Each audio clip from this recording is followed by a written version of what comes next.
సెంచుల అనే ఒక చిన్న గ్రామం ఉండేది. ఆ గ్రామంలో ఒక కుటుంబం నివసిస్తూ ఉండేది. ఆ కుటుంబంలో ఉన్న వినోద్ అనే అబ్బాయికి మీనా అనే అమ్మాయితో పెళ్లి జరుగుతుంది.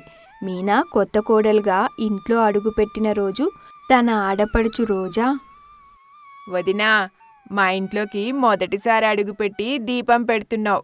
అది ఎప్పుడూ సంతోషంగా వెలుగుతూ ఉండేలాగా చూసుకోవలసిన బాధ్యత కూడా నీదే. తప్పకుండా రోజా, నేను మాటిస్తున్నాగా, ఈ ఇంట్లో నా వల్ల ఎవ్వరూ కంటతడి పెట్టరు. అత్తగారు సూరమ్మ, మామయ్య రంగయ్య చాలా సంతోషపడతారు. రోజులు గడుస్తున్న కొద్దీ ఒకరోజు రంగయ్య, సూరమ్మ ఇద్దరూ కూడా బజారుకెళ్ళి వస్తుంటారు.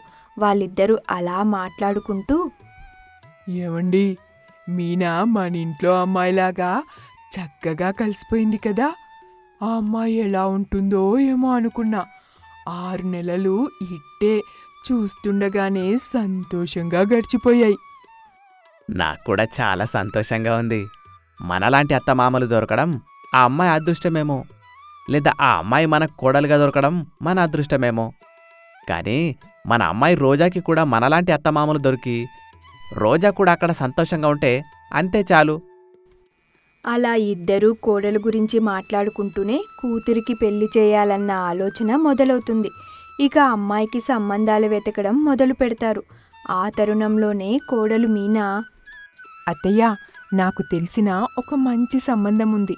అబ్బాయి మంచి ఉద్యోగం కూడా చేస్తున్నాడు. ఆస్తిపాస్తులు కూడా బాగానే ఉన్నాయి.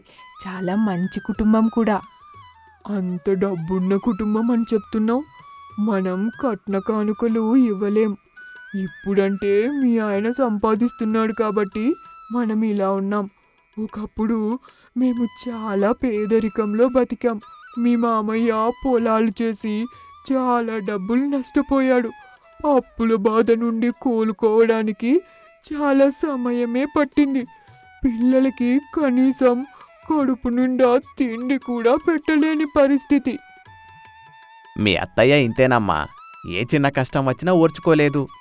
చూడమ్మా మీనా, మీరు కట్న కానుకలు ఇవ్వకపోయినా నిన్ను చేసుకోవడానికి మేము ఎందుకు ఇష్టపడ్డామంటే, ఈ పరిస్థితి చూస్తే ఒకప్పుడు మా పరిస్థితి ఎలా ఉందో అది గుర్తుకు వచ్చింది. అందుకే నిన్ను ₹1 కట్నం లేకుండా కోడలుగా చేసుకున్నాము. నిన్ను కోడలుగా ఇంటికి తీసుకురావడం మాకు చాలా సంతోషాన్ని కలిగించింది అంటూ అతను సంతోషపడుతూనే కూతురు పెళ్లి గురించి కూడా ఆలోచిస్తూ బాధపడతాడు. మీనా వాళ్ళిద్దరినీ ఓదారుస్తూనే అత్తగారితో, బాధపడకండి అత్తయ్య, ఆ భగవంతుడు మనల్ని చల్లగా చూశాడు కదా. మీరేమీ కంగారు పడొద్దు. కట్న కానుకలు వాళ్ళు అస్సలు తీసుకోరు. ఒకవేళ మనం ఏదైనా ఇవ్వాలనుకుంటే మన దగ్గర ఎంతుందో అంతిస్తే సరిపోతుంది. ఆ మాట వినగానే ఆమె చాలా సంతోషపడుతుంది. త్వరగా వాళ్ళకి కబురు పంపమని చెబుతుంది. ఆమె సరే అని కబురు కూడా పెడుతుంది. 2 రోజుల తర్వాత అమ్మాయిని చూడ్డానికి వాళ్ళు రంగయ్య కుటుంబం దగ్గరికి వస్తారు. మీనా రోజాని చాలా అందంగా ముస్తాబు చేస్తుంది. వచ్చిన అబ్బాయి పేరు బాలు, తల్లి లక్ష్మి, ఆమె భర్త బ్రహ్మయ్య. వాళ్ళు అమ్మాయిని చూసి చాలా బాగుందని మెచ్చుకుంటారు. తమ్ముడు బాలు, అమ్మాయి నీకు నచ్చిందా? నువ్వు అమ్మాయితో ఏదైనా మాట్లాడాలనుకుంటున్నావా? మాట్లాడతానక్క. బాలు, రోజా ఇద్దరూ పక్కకెళ్ళి మాట్లాడుకుంటారు. ఒకరికొకరు బాగా నచ్చడంతో ముహూర్తాలు కూడా పెట్టించేస్తారు. కొన్ని రోజుల్లోనే అంగరంగ వైభవంగా పెళ్ళి ఘనంగా జరుగుతుంది. అప్పగింతల సమయంలో రోజా ఏడుస్తూ, మీరు జాగ్రత్తగా ఉండండమ్మా. నేను కూడా అక్కడ జాగ్రత్తగానే ఉంటాను. నువ్వు నేర్పించిన పద్ధతులన్నీ ఖచ్చితంగా పాటిస్తాను. అందరూ కూడా కంటతడి పెట్టుకుంటూ జాగ్రత్తగా ఆమెను సాగనంపుతారు. ఆ తర్వాత ఆ అమ్మాయి అత్తగారింట్లో అడుగు పెడుతుంది. రోజా ఆ ఇల్లు చూసి చాలా ఆశ్చర్యపోతుంది. అక్కడ తను పని చేయాల్సిన అవసరమే లేదు. పని మనిషి కాంతం ఉంది. తను ఏం చేయాల్సిన అవసరమే లేదు. ఆమె చక్కగా అత్తమామలతో మాట్లాడుతూ సరదాగా ఉంటూ కాలాన్ని గడుపుతుంది. ఇక్కడ ఆమె కోరిన నగలు, పట్టుచీరలు అన్నీ ఉంటాయి. ఎక్కడికి వెళ్ళాలన్నా కారు, భోగభాగ్యాలను అనుభవిస్తూ ఉంటుంది. తల్లి తండ్రి ఫోన్ చేసినా పెద్దగా మాట్లాడేది కాదు. అన్నా వదిన ఫోన్ చేస్తే ఇక అసలు ఫోన్ కూడా ఎత్తేది కాదు. అలా రోజులు గడుస్తూ ఉంటాయి. ఒకరోజు బాలు, రోజా, మీ అమ్మ నాన్న ఫోన్ చేస్తుంటే సరిగ్గా మాట్లాడడం లేదంట. వాళ్ళు నీ మీద దిగులు పెట్టుకున్నారు. కొన్ని రోజులు అక్కడే ఉండి రావచ్చు కదా. అక్కడికి వెళ్తే ఒక్కరు పడుకుంటే ఇంకొకరు నించోవాలి. ఆ ఇంట్లో ఎలా ఉండాలి? మళ్ళీ ఆ నరకంలోకి వెళ్ళమంటాడేంటి? నిన్నే ఏం ఆలోచిస్తున్నావు? ఏమండి, మిమ్మల్ని, అత్తయ్యని, మామయ్యని వదిలి నేను ఉండలేను. ఇంకెప్పుడైనా వెళ్తా అండి. కొన్ని రోజులు ఇక్కడున్న నువ్వే మమ్మల్ని వదిలిపెట్టి వెళ్ళడానికి చాలా బాధపడుతున్నావు. మరి నిన్ను కని పెంచి ఇంతదాన్ని చేసి ఒక ఇంటికి పంపిన తర్వాత నువ్వు వాళ్ళ దగ్గర ఉండాలని వాళ్ళు అనుకుంటారు కదా. వాళ్ళకు కూడా అదే ప్రేమ ఉంటుంది కదా. ఇంతలో బాలు తల్లి లక్ష్మి అక్కడికి వస్తుంది. ఆమె కూడా కొద్ది రోజులు వెళ్ళి అక్కడ ఉండిరమ్మా అని చెప్పగానే తనకు ఇష్టం లేకపోయినా తను వెళ్ళాల్సి వస్తుంది. అప్పుడే రంగయ్య ఇంటి ముందు కారు ఆగుతుంది. ఇంటి ముందు ముగ్గు వేస్తూ మీనా ఉంటుంది. కారులో నుంచి రోజా దిగుతుంది. అలా దిగిన రోజా మీనాని పలకరించకుండా ముగ్గు తొక్కుకుంటూ లోపలికెళ్తుంది. మీనా అలా చూస్తూ ఉండిపోతుంది.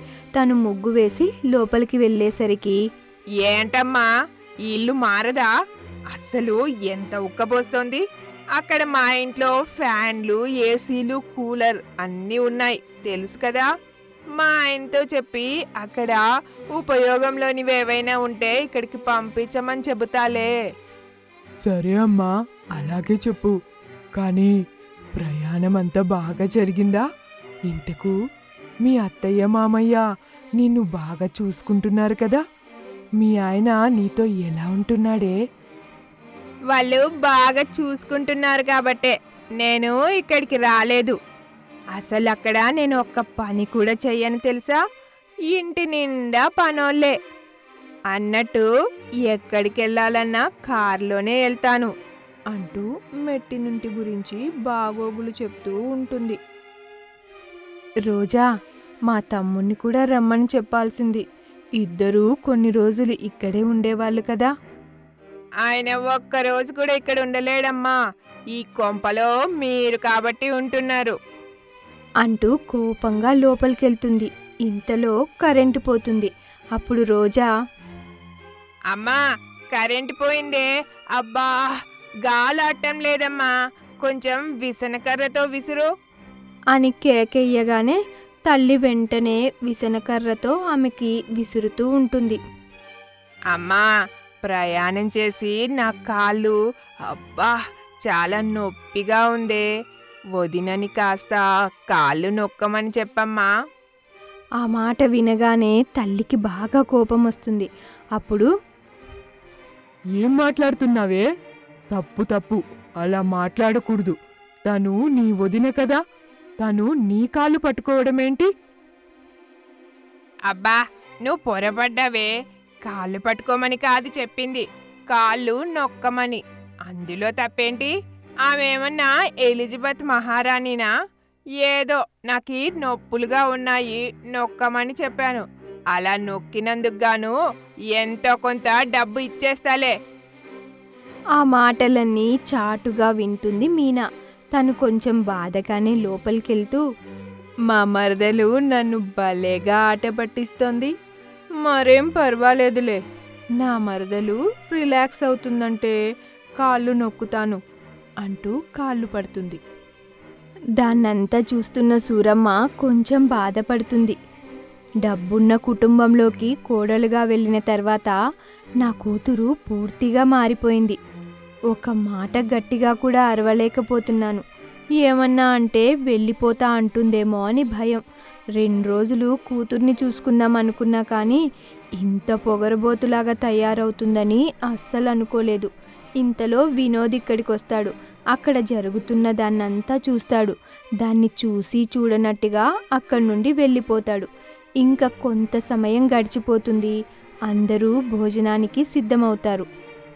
మీనా అందరికీ వంట చేస్తుంది. అందరూ భోజనానికి కూర్చుంటారు.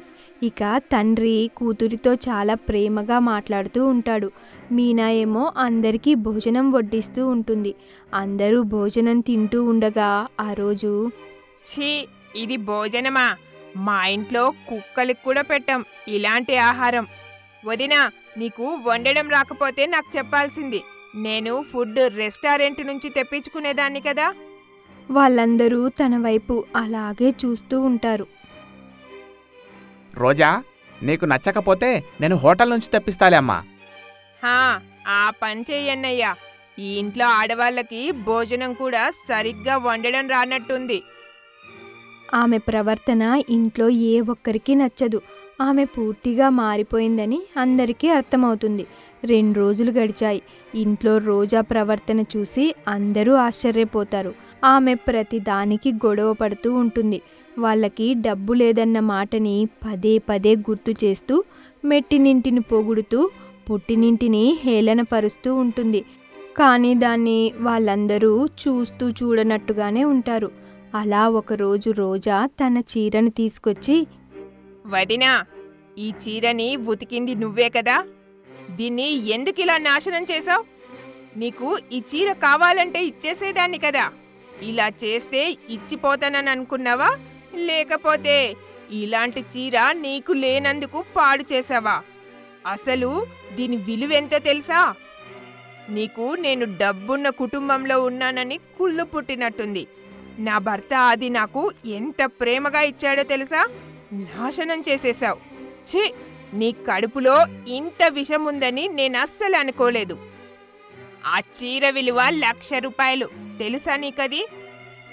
అంటూ ఇష్టం వచ్చినట్టుగా తిడుతూ ఉంటుంది. అత్తయ్య మామయ్య మీనాకి సర్ది చెబుతూ ఉంటారు. ఇంతలో రోజా భర్త బాలు అక్కడికొస్తాడు. ఆ మాటలన్నీ విని చాలా కోపంగా, ఏం మాట్లాడుతున్నావు నువ్వు? ఇంకొక మాట నీ నోట్లో నుంచి వస్తే నీకు చెంప పగలగొడతాను. ఏంటి, మా అక్క నిన్ను చూసి కుళ్ళుకుంటుందా? డబ్బు మనిషా మా అక్క? ఇంకా ఎప్పుడన్నా అలా మాట్లాడితే నీ నాలుక కోసేస్తాను. అది కాదండి, అసలు మీకేమైందో తెలుసా? అన్నీ తెలుసు. అసలు నీకు ఏం ఆస్తులున్నాయని విర్రవీగుతున్నావు? ఇప్పుడు నువ్వు అనుభవిస్తున్న డబ్బు మొత్తం మా అక్క పెట్టిన భిక్ష. మా అక్క చెప్పకపోతే నేను నిన్ను పెళ్లి చేసుకునేవాడినే కాదు. ఏంటండి, ఏదో మీ సొంత అక్కనన్నట్టుగా అంతలా బాధపడిపోతున్నారు? ఆమెను ఎందుకు అంతలా వెనకేసుకొని వస్తున్నారు? అవును, తను నా సొంత అక్క. కోట్లాస్తి వద్దనుకొని ఒక కుటుంబంలో పెరిగింది. తన గొప్ప మనసేంటో నీకు తెలియదు కదా. అయితే చెప్తా విను. తన చిన్నప్పటి జరిగిన విషయాలు చెప్పడం మొదలు పెడతాడు. మా నాన్న మా పెదనాన్న ఇద్దరు కలిసి వ్యాపారం చేశారు. కానీ ఆ వ్యాపారంలో చాలా నష్టం వచ్చింది. ఇద్దరూ అప్పులు తీర్చడానికి చాలా కష్టపడ్డారు. ఇక మా పెద్దనాన్న చాలా వరకు అప్పులు తీర్చేశాడు. ఆ సమయంలో మా నాన్న ఇలా అన్నారు, అన్నయ్య, మన అప్పులు తీరిపోయాయి. ఇక్కడ ఏదైనా వ్యాపారం చేద్దామన్నా మనకి ఎవరూ అప్పు ఇచ్చేలా లేరు. అందుకే పట్నం వెళ్ళిపోయి అక్కడ ఏదైనా వ్యాపారం చేద్దాం. వ్యాపారం చేయడానికి డబ్బు ఎక్కడి నుంచి వస్తుంది? ఉన్న ఎకరం పొలం అమ్మితే డబ్బు వస్తుంది కదా, దానితో వ్యాపారం చేద్దాం. ఒకవేళ మనం ఇక్కడే ఉండి వ్యాపారం చేస్తే మళ్ళీ నష్టపోవాల్సి వస్తుంది. తరతరాల నుంచి వస్తున్న పొలం అది. దానిని అమ్మడం ఎందుకు? నేనే సాగు చేస్తాను. నీకేమైనా డబ్బు కావాలంటే పంపిస్తాను. ప్రస్తుతానికి నా దగ్గర ఉన్న డబ్బు ఇస్తాను. దాంతో చిన్న వ్యాపారం మొదలుపెట్టు. సరే అన్నయ్య, అయితే మేము రేపే ప్రయాణం అవుతాము. తమ్ముడు, నాకు ఒక చిన్న కోరిక ఉందిరా. మాకు పిల్లలు లేరు కదా. మీరిక్కడే ఉంటే బాలు మీనా ఇద్దరిని చూసి నా పిల్లలు అనుకొని బ్రతికేవాడిని. ఇప్పుడు మీరు వెళ్ళిపోతున్నారు. నాకు చాలా బాధగా ఉంది. నాకు మీనాని దత్తతిస్తావా? అదేంటన్న ఎలా అంటావు? నా పిల్లలిద్దరిని నీ దగ్గరే వదిలిపెట్టి వెళ్తాను. నువ్వు వదిన పిల్లల్ని ఎలా చూసుకుంటారో నాకు బాగా తెలుసు. ఇద్దరిని వద్దు, అమ్మాయిని ఒకదాన్ని విడిచిపెట్టు. ఎందుకంటే లక్ష్మికి ఆమె తోడుగా ఉంటే బాగుంటుంది. అందుకు నాన్న సరే అన్నాడు. మా అక్క మీనాని అక్కడ వదిలిపెట్టాడు. మేము పట్టణం వెళ్ళాము. చిన్న చిన్న వ్యాపారం మొదలుపెట్టి దాన్ని చాలా పెద్ద వ్యాపారంగా మార్చాడు. 4 సంవత్సరాలు కష్టపడి వ్యాపారాన్ని బాగా అభివృద్ధి చేశాడు. మళ్ళీ అందరం తిరిగి గ్రామానికి వెళ్ళాము. మీనా చక్కగా చదువుకుంటుంది. నన్ను చూసిన ప్రతిసారి ఆమె కళ్ళల్లో తెలియని ఆనందం. నాకు కూడా అలాగే ఉండేది. అప్పుడు నాన్న ఇలా అన్నారు, అన్నయ్య, మన వ్యాపారం చాలా చక్కగా ఉంది. కూడా పట్నం వచ్చేయండి. అక్కడ అందరం కలిసి ఉందాం. లేదురా, ఇక్కడ అలవాటు పడి ఉన్న ప్రాణం కదా, అక్కడికి రాలేము. సరే అన్నయ్య, ఇదిగో ఈ డబ్బుని తీసుకో.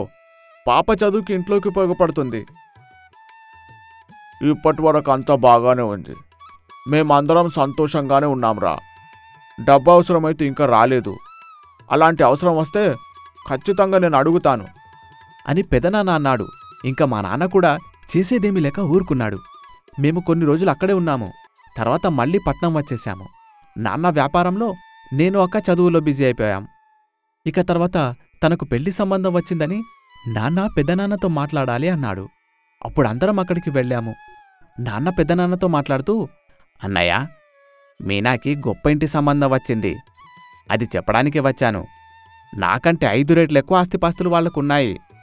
తన జీవితం చాలా సంతోషంగా ఉంటుంది. ఓరే, నేను గొప్పింటి సంబంధాలు చాలా చూస్తున్నాను. అది ఏది వద్దని చెప్తుంది. ఎందుకు అని ఈరోజు ఆరా తీస్తే ఎవరినో ఇష్టపడ్డాను అంటుంది. ఆ కుటుంబం గురించి తెలుసుకున్నాను. ఆ కుటుంబం అంతా మంచిగానే ఉంది. అబ్బాయి కూడా చాలా మంచివాడు. ఇక మీరు ఏమంటారో మీ అభిప్రాయం విందామని రమ్మందామనుకున్నాను. ఇక మీరే వచ్చారు. వాళ్ళందరూ మీనాని చూస్తూ ఉండగా, నాన్న, మీరు అస్సలు బాధపడకండి.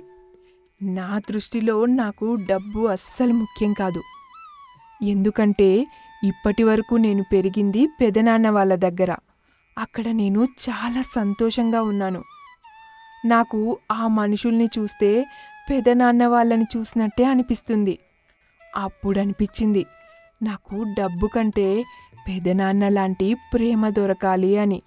అందుకే నాన్న ఈ సంబంధం వెంటనే ఖాయం చేయమని చెప్పాను. సరే అయితే, ఆ అమ్మాయి ఇష్టపడుతుంది కదా.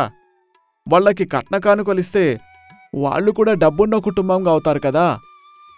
అయ్యో నాన్న, వాళ్ళు ₹1 కూడా కట్నం తీసుకోరు. అయినా డబ్బు మనిషి అవసరానికి మాత్రమే. మీరు ప్రతిదీ డబ్బుతో ఎందుకు పోలుస్తారు? నిజంగా నాకు డబ్బు కావాలంటే ఖచ్చితంగా మిమ్మల్నే అడుగుతాను. ఆ మాటలు విని నాతో సహా నా తల్లిదండ్రులు కూడా చాలా ఆశ్చర్యపోయారు. మా పెదనాన్న పెంపకం అంత అద్భుతంగా ఉంటుంది మరి. తర్వాత దగ్గరుండి పెళ్లి చేశాం. తర్వాత ఏం జరిగిందో మీకు కూడా తెలుసు అంటూ జరిగిన విషయమంతా చెబుతాడు. ఆ మాట విని రోజా తలదించుకుంటుంది. ఇప్పుడు అర్థమైందా మా అక్క ఎలాంటిదో? తనకు డబ్బు కావాలి అని ఒక చిటిక వేస్తే మేమందరం ఆమె కాళ్ల దగ్గరికి వచ్చి వాళ్తాం. కేవలం మా అక్క చెప్పిందన్న ఉద్దేశంతోనే నేను నిన్ను పెళ్లి చేసుకున్నాను. మా ఉద్దేశమేంటంటే నా ఆడపడుచు ఎక్కడ ఉన్నా సంతోషంగా ఉండాలి అనుకుంటుంది. కాబట్టి నిన్ను మా ఇంటికి కోడలిగా చేసింది. ఆ మాటలు వినగానే రోజా ఏడుస్తూ ఆమె కాళ్ళ మీద పడి, వదినా, నన్ను క్షమించొదినా. అకస్మాత్తుగా వచ్చిన డబ్బు పొగరుతో నేను నిన్ను నానా మాటలన్నాను. నీ చేత అడ్డమైన పనులు చేయించాను. ఇంకా అమ్మకి, నాన్నకి, నీకు కూడా విలువివ్వలేదు. మీరందరూ నన్ను క్షమించండి వదినా అంటూ ఏడుస్తుంది. వాళ్ళందరూ ఆమెను క్షమిస్తారు. రోజా తన జరిగిందంతా మర్చిపోయి పాత రోజాలాగా అందరితో కలివిడిగా కొన్ని రోజులు అక్కడే ఉండి అక్కడి నుండి తిరిగి అత్తగారింటికి వెళ్తుంది. అక్కడ కూడా తను ఇదివరకటి కంటే అనుకువగా అందరి పనులు చేస్తూ అందరితో కలివిడిగా ఉంటూ సంతోషంగా ఉంటుంది.